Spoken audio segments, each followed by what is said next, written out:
magicien Luc Langevin fait-il pour méduser son public?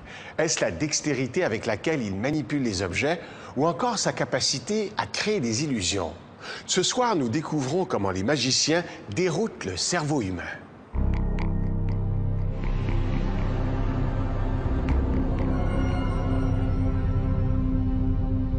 Il nous mystifie toutes les semaines à son émission d'Art TV. Et à chaque fois, c'est la même réaction, on n'en croit pas nos yeux. Est-ce que tu as déjà entendu parler de la psychokinésie? La psychokinésie Oui. de Fourchette. OK. Je vais me placer juste ici. Oui.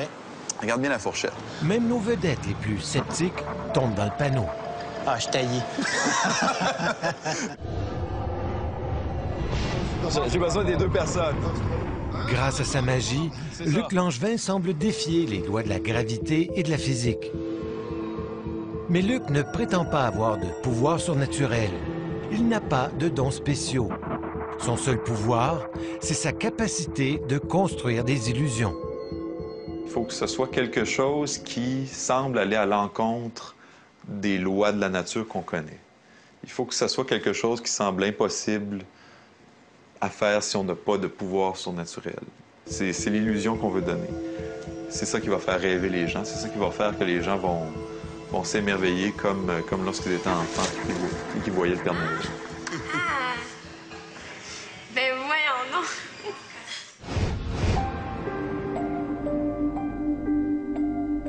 Son appartement ressemble à une caverne d'Ali Baba.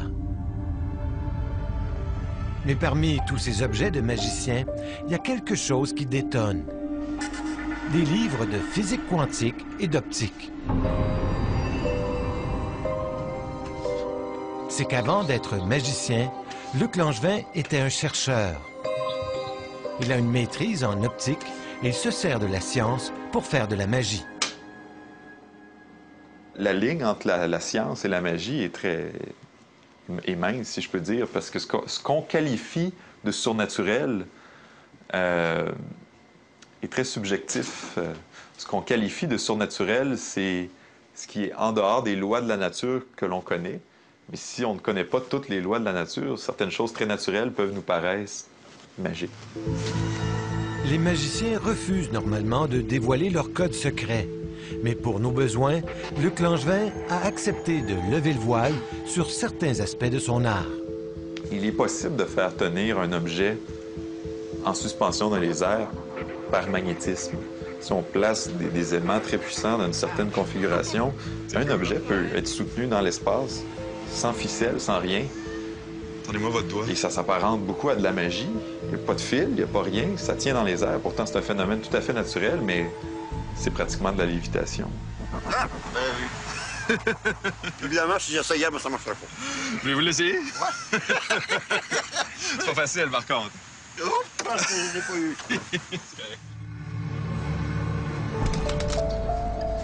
Pour faire de la magie, il y a des règles à respecter.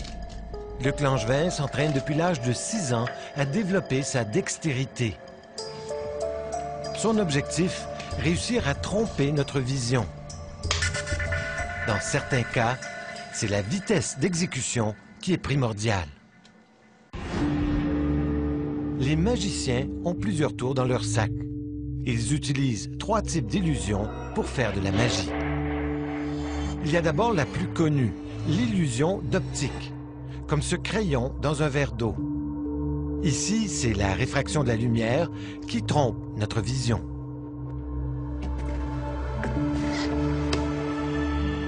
Il y a aussi l'illusion visuelle qu'on confond souvent avec l'illusion d'optique, mais qui est complètement différente.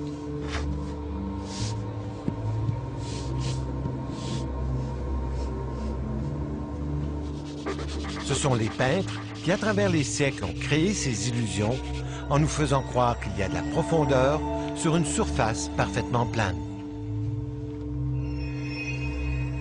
Il existe une troisième forme d'illusion, moins connue du grand public, mais qui est l'outil préféré des magiciens.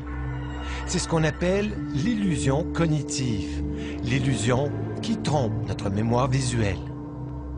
Si, par exemple, je fais semblant de transférer une pièce dans mon autre main, si je le fais très rapidement, si la pièce ne traverse pas, ce qui est effectivement le cas souvent, Souvent, le cerveau va compléter, puis on est tellement habitué dans la vie à voir un objet passer d'une main à l'autre lorsque ce mouvement-là a lieu, que notre cerveau va compléter, il va nous faire voir un objet, va nous faire voir une pièce de monnaie, une fraction de seconde. Et c'est ce qui va faire en sorte que l'illusion va être réussie, en fait. Donc, on utilise ces failles-là du cerveau humain. Voici comment cela fonctionne. Chuck adore courir après les balles. Même lorsque son maître fait semblant de la lancer, Chuck part à la course. Il n'a pas vu la balle partir, mais sa mémoire visuelle lui dit qu'elle a été lancée. Son cerveau vient lui jouer un tour. C'est toujours le cerveau qu'on trompe, puisque la vraie magie n'existe pas. La vraie magie se passe dans la tête des gens. Nous, les magiciens, on fait quelque chose et c'est les gens qui interprètent que quelque chose vient d'apparaître, vient de disparaître, vient de se téléporter. C'est pas le cas. Pour comprendre comment les magiciens font pour tromper notre cerveau, nous nous sommes rendus à Phoenix, en Arizona, dans un des plus grands centres de recherche sur le cerveau des États-Unis. Susana Martinez-Condé de l'Institut neurologique Barrows est la seule chercheuse au monde à étudier l'impact des tours de magie sur le cerveau. Le magicien et le scientifique ont plusieurs intérêts en commun. Tous les deux sont intéressés, entre autres, par la manipulation de l'attention. Elle et son mari, Stephen Macknick, s'intéressent à ce qui se passe à l'intérieur du cortex visuel. C'est que les yeux ne sont pas aussi performants qu'on le croit. La grande majorité des images qu'on voit ne sont pas en haute définition. Il n'y a qu'une toute petite partie de la rétine, la macula, qui permet une vision parfaite. Quand nous regardons une image, il y a moins d'un dixième de la scène visuelle qui est en haute définition. Pour le reste, nous ne parvenons pas à bien distinguer ce qui se passe. On croit, à tort, que notre système visuel fonctionne comme une caméra vidéo. En fait, la majeure partie de l'image qui entre dans le cerveau est floue. Lorsqu'on regarde, l'œil fait continuellement des bonds, des saccades sur l'image. À chaque déplacement de l'œil, nous sommes techniquement aveugles. Ce n'est qu'une fois que l'œil se fixe qu'on commence à percevoir, mais on ne voit que des fragments de l'image, les visages, les formes et le mouvement. C'est le cerveau qui, grâce à sa mémoire visuelle, complète le casse-tête et permet de voir toute l'image en haute définition. Le cerveau génère 90% de l'information visuelle que nous percevons. D'abord, certains neurones dans le cortex visuel primaire ne distinguent que les formes et les contours des objets, mais ne perçoivent pas les détails à l'intérieur. Alors, chaque fois qu'on distingue les formes et les nuances d'un objet, c'est en fait plusieurs parties du cerveau qui les fabriquent. Pendant longtemps, on a cru que la vision était une route à sens unique, que toute l'information visuelle provenait de l'extérieur. Mais de plus en plus, on se rend compte que le cerveau construit ses propres images. Quand je ferme les yeux et que j'imagine le visage de ma mère, je le vois très bien. Pourtant, il s'agit d'une pure construction du cerveau. La même chose se produit lorsque nous rêvons. Et ce sont à peu près les mêmes mécanismes qui nous permettent de visualiser le monde autour de nous. Le cerveau construit une grande part de la réalité que nous percevons à chaque jour. Alors, comment les magiciens font-ils pour tromper notre mémoire visuelle? Ils utilisent plusieurs techniques. Ils créent d'abord une confusion dans l'esprit du spectateur en nous lançant sur de fausses pistes. Par exemple, si je veux faire disparaître une balle, c'est possible qu'en vous parlant, je transfère la balle d'une main à l'autre plusieurs fois et que la dernière fois que je la transfère, je fais uniquement semblant de la transférer. Mais comme la personne est habituée à me voir mettre la balle dans la main toujours pour de vrai, logiquement, elle suppose qu'elle est conditionnée à voir ça. Elle va être convaincue que la balle a été transférée dans la main alors que ce n'est pas le cas. Regardez bien la machine, OK? Regardez bien. Mais la technique la plus puissante des magiciens c'est leur capacité d'attirer l'attention du spectateur. On va essayer d'aller rechercher la carte de l'autre côté. Les magiciens contrôlent l'attention comme un toréador contrôle son taureau. Ils créent des fenêtres d'attention et comme le taureau, on ne voit rien d'autre que la cape rouge. Les magiciens savent très bien diriger l'attention de leur auditoire. Ils savent exactement comment tromper les gens, les flouer et les manipuler. Ils sont vraiment excellents pour ça.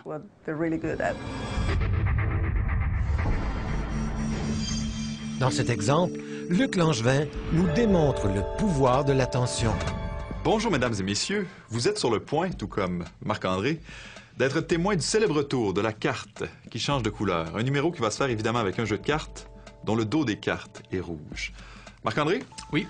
J'aimerais que tu choisisses une carte au hasard. Je les étale devant toi et j'aimerais que tu en pousses une vers l'avant, n'importe quelle. Voyons voir. Bon, j'irai pas au centre, c'est trop facile. Juste ici.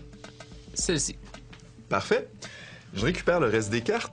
Et vous remarquez que Marc-André avait le choix de n'importe quelle carte, puisque toutes les cartes sont présentes et elles sont mélangées. Je vais maintenant demander à Marc-André de révéler l'identité de la carte qu'il a choisie. Alors, j'ai choisi le valet de carreau. Excellent choix. Marc-André, replace ta carte n'importe où dans le jeu. Face en haut. Parfait. Et maintenant, d'un claquement de doigts, tu remarques, Marc-André, que toutes les cartes sont toujours présentes, incluant ton valet de carreau, qui est juste ici, et son dos est toujours rouge. Rien d'étonnant. Par contre, le dos de toutes les autres cartes est maintenant bleu. Et ceci, mesdames et messieurs, était le tour de la carte qui change de couleur. Combien de changements avez-vous vus? Marc-André? Oui? Nous étions si concentrés à regarder les cartes que très peu de personnes ont remarqué les autres changements. Voyons voir. Bon, j'irai pas au centre, c'est trop facile. Que Marc-André avait le choix de n'importe quelle carte, puisque toutes les cartes sont présentes. Le valet de carreau. Excellent choix. Et son dos est toujours rouge. Rien d'étonnant. Par contre, le dos de... On est conditionné dans la vie de tous les jours à regarder là où on juge pertinent de regarder. Et en fait, les magiciens exploitent cette faculté-là qu'on développe instinctivement, à regarder là où on croit que c'est pertinent de regarder. Susana Martinez-Condé et son mari cherchent à comprendre les mécanismes de l'attention. Pour le savoir, ils ont fait entrer dans leur laboratoire le magicien Magic Tony. On lui demande de faire de la micro-magie, c'est-à-dire que le tour se déroule dans le champ de vision du sujet. Grâce aux caméras de lecture de l'iris, ils savent exactement où le sujet porte son attention. Souvent, nous regardons, mais nous ne saisissons pas vraiment ce qui se passe. Même si l'information visuelle est bel et bien passée par la rétine de l'œil, on ne perçoit pas l'action dans son ensemble. Selon leurs recherches, il est très difficile de porter notre attention sur deux actions simultanées. On se concentre normalement sur une seule action et l'autre a tendance à disparaître. Quand vous voulez, dites-moi stop. Pour capter l'attention, les magiciens utilisent d'abord leur voix. Prenez la carte, la suivante. Regardez quelle lettre est-ce que c'est. Vous pouvez la montrer aux autres si vous voulez. Okay. C'est bon, vous pouvez la remettre là. Et maintenant, tout ce que j'aimerais que vous fassiez, c'est de penser à un insecte qui commence par cette lettre-là. Ça peut être n'importe quel insecte qui vole ou non. Je sais précisément les phrases que je vais dire, à quel moment je vais les dire. Si la personne me parle pendant que je vais interagir avec elle, mais dès que j'ai l'occasion, je vais revenir à mon canevas qui est écrit, qui est précisément écrit dans le but de diriger tranquillement l'attention des gens, mais aussi pour guider son imaginaire.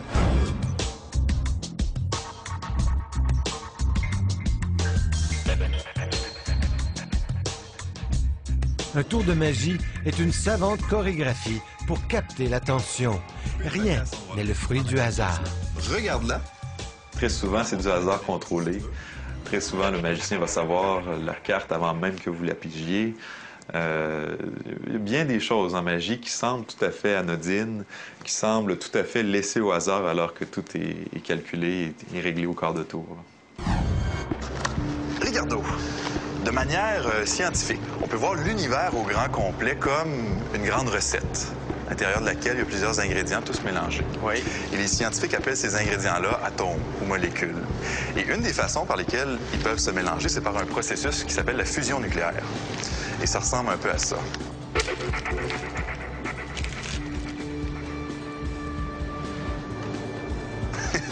Ça se peut pas. Ils ont fusionné, Ricardo. Les magiciens ont plus d'un tour dans leur sac. On commence tout juste à lever le voile sur leur secret. Tu vas pas me dire que les trois sont tous un dans les uns les autres. Ça serait pas pire, hein? Mais en attendant, nous serons encore nombreux à dire « J'en crois pas mes yeux ». Ben bâtard! Comment t'as fait ça? C'est incroyable!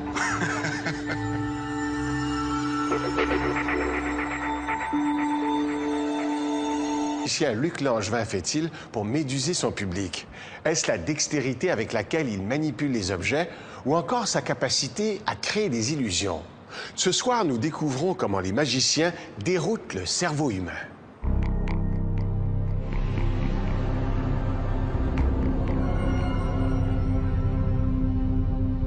Il nous mystifie toutes les semaines à son émission d'Art TV. Et à chaque fois, c'est la même réaction, on n'en croit pas nos yeux. Est-ce que tu as déjà entendu parler de la psychokinésie? La psychokinésie Oui. de Fourchette. OK. Je vais me placer juste ici. Oui. Regarde bien la fourchette. Même nos vedettes les plus sceptiques tombent dans le panneau. Ah, je taillis.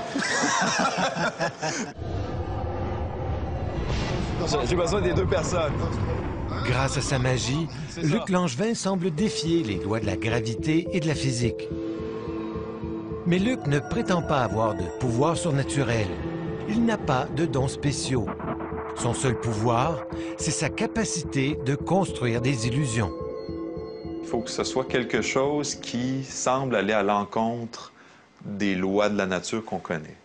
Il faut que ce soit quelque chose qui semble impossible à faire si on n'a pas de pouvoir surnaturel. C'est l'illusion qu'on veut donner. C'est ça qui va faire rêver les gens. C'est ça qui va faire que les gens vont s'émerveiller comme lorsqu'ils étaient enfants et qu'ils voyaient le Père Noël. Ah! Ben voyons donc!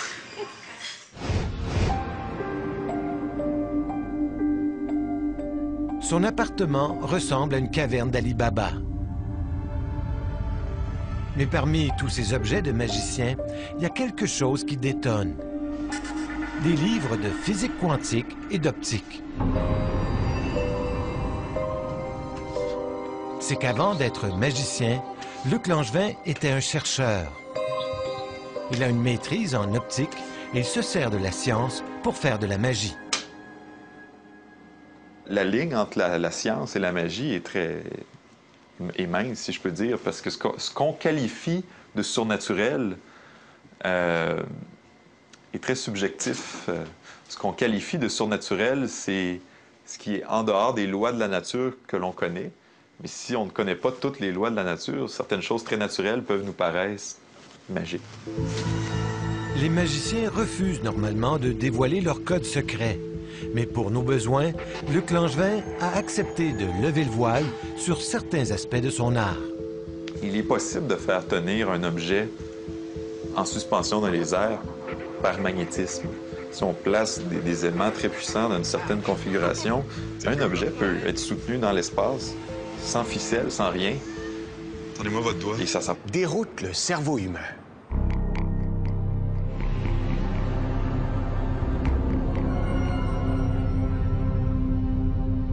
Il nous mystifie toutes les semaines à son émission d'Art TV. Et à chaque fois, c'est la même réaction, on n'en croit pas nos yeux. Est-ce que tu as déjà entendu parler de la psychokinésie? La psychokinésie Oui. de Fourchette. OK. Je vais me placer juste ici. Oui. Regarde bien la fourchette. Même nos vedettes les plus sceptiques tombent dans le panneau. Ah, je taillis. J'ai besoin des deux personnes. Grâce à sa magie, Luc Langevin semble défier les lois de la gravité et de la physique.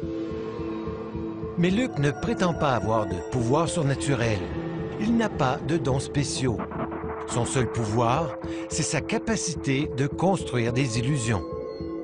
Il faut que ce soit quelque chose qui semble aller à l'encontre des lois de la nature qu'on connaît. Il faut que ce soit quelque chose qui semble impossible à faire si on n'a pas de pouvoir surnaturel. C'est l'illusion qu'on veut donner.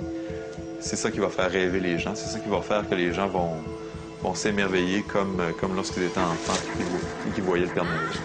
Ah! Ben voyons, non!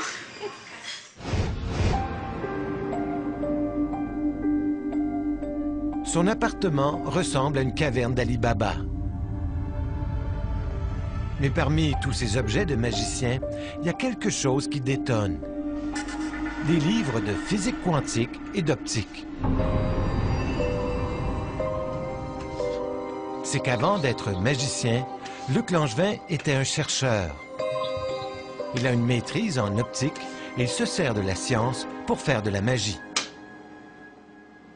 La ligne entre la science et la magie est mince, si je peux dire, parce que ce qu'on qualifie de surnaturel est très subjectif. Ce qu'on qualifie de surnaturel, c'est ce qui est en dehors des lois de la nature que l'on connaît. Mais si on ne connaît pas toutes les lois de la nature, certaines choses très naturelles peuvent nous paraître magiques.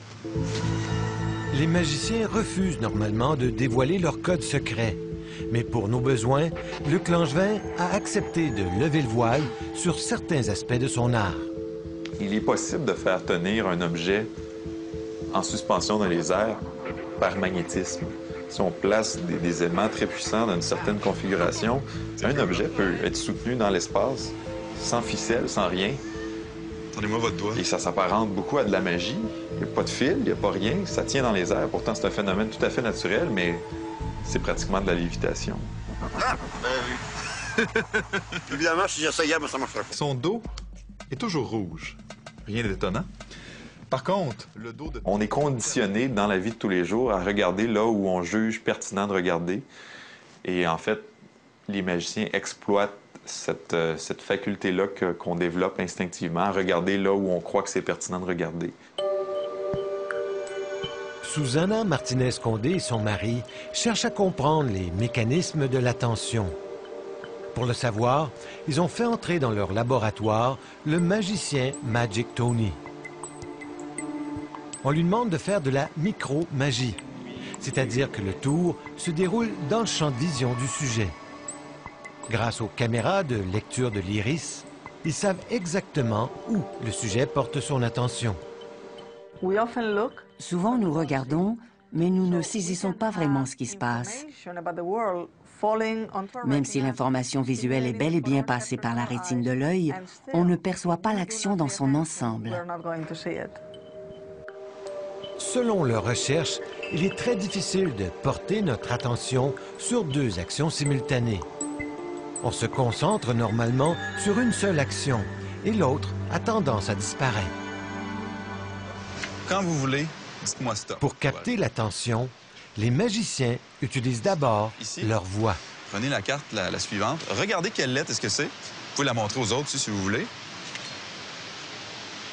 Okay. C'est bon, vous pouvez la remettre là. Et maintenant, tout ce que j'aimerais que vous fassiez, c'est de penser à un insecte qui commence par cette lettre-là. Ça peut être n'importe quel insecte qui vole ou non. Je sais précisément les phrases que je vais dire, à quel moment je vais les dire. Si la personne me parle pendant que je vais interagir avec elle, mais dès que j'ai l'occasion, je vais revenir à mon canevas qui est écrit, qui est précisément écrit dans le but de diriger tranquillement l'attention des gens, mais aussi pour guider son imaginaire.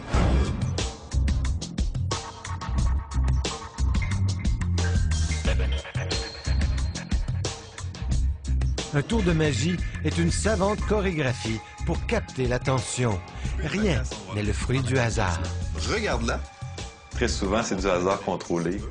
Très souvent, le magicien va savoir la carte avant même que vous la pigiez.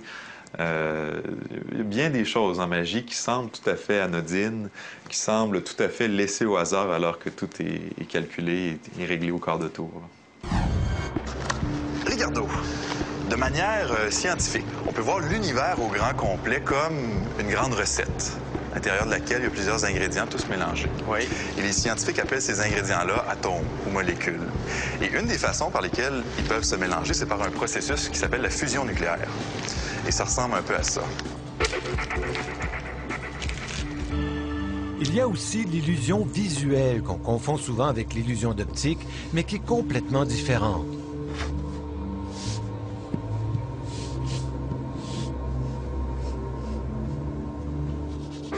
Ce sont les peintres qui, à travers les siècles, ont créé ces illusions en nous faisant croire qu'il y a de la profondeur sur une surface parfaitement plane. Il existe une troisième forme d'illusion, moins connue du grand public, mais qui est l'outil préféré des magiciens. C'est ce qu'on appelle l'illusion cognitive, l'illusion qui trompe notre mémoire visuelle. Si, par exemple, je fais semblant de transférer une pièce dans mon autre main, si je le fais très rapidement, si la pièce ne traverse pas, ce qui est effectivement le cas souvent le cerveau va compléter, puis on est tellement habitué dans la vie à voir un objet passer d'une main à l'autre lorsque ce mouvement-là a lieu, que notre cerveau va compléter, il va nous faire voir un objet, va nous faire voir une pièce de monnaie, une fraction de seconde. Et c'est ce qui va faire en sorte que l'illusion va être réussie, en fait. Donc, on utilise ces failles-là du cerveau humain. Voici comment cela fonctionne. Chuck adore courir après les balles. Même lorsque son maître fait semblant de la lancer, Chuck part à la course. Il n'a pas vu la balle partir, mais sa mémoire visuelle lui dit qu'elle a été lancée. Son cerveau vient lui jouer un tour. C'est toujours le cerveau qu'on trompe, puisque la vraie magie n'existe pas. La vraie magie se passe dans la tête des gens. Nous, les magiciens, on fait quelque chose et c'est les gens qui interprètent que quelque chose vient d'apparaître, vient de disparaître, vient de se téléporter. C'est pas le cas. Pour comprendre comment les magiciens font pour tromper notre cerveau, nous nous sommes rendus à Phoenix, en Arizona, dans un des plus grands centres de recherche sur le cerveau des États-Unis. Susana Martinez-Condé de l'Institut neurologique Barrows est la seule chercheuse au monde à étudier l'impact des tours de magie sur le cerveau. Le magicien et le scientifique ont plusieurs intérêts en commun. Tous les deux sont intéressés, entre autres, par la manipulation de l'attention. Elle et son mari, Stephen McNick, s'intéressent à ce qui se passe à l'intérieur du cortex visuel. C'est que les yeux ne sont pas aussi performants qu'on le croit. La grande majorité des images qu'on voit ne sont pas en haute définition. Il n'y a qu'une toute petite partie de la rétine, la macula, qui permet une vision parfaite. Quand nous regardons une image, il y a moins d'un dixième de la scène visuelle qui est en haute définition. Pour le reste, nous ne parvenons pas à bien